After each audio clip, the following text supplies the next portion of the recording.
The dream of a developed India is taking shape with Japanese collaboration.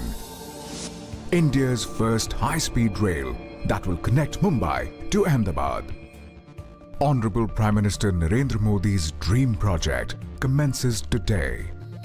This project will be built and operated by National High Speed Rail Corporation Limited.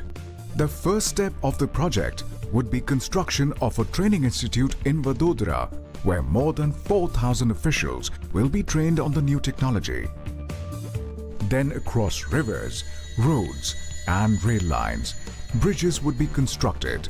This project will provide employment to over 20,000 people.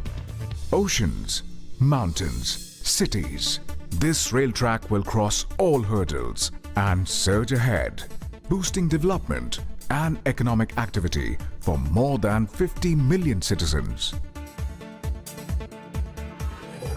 Built with Japanese technology, this rail will be incomparable. This high-speed train will boost the nation's development and help build a new progressive India. The historic Sabarmati station, which is the starting point of this project, will be renovated.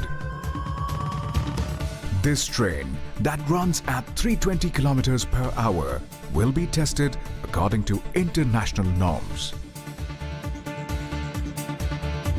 The travel time between Mumbai terminal and Ahmedabad will reduce from 8 hours to just 2 hours.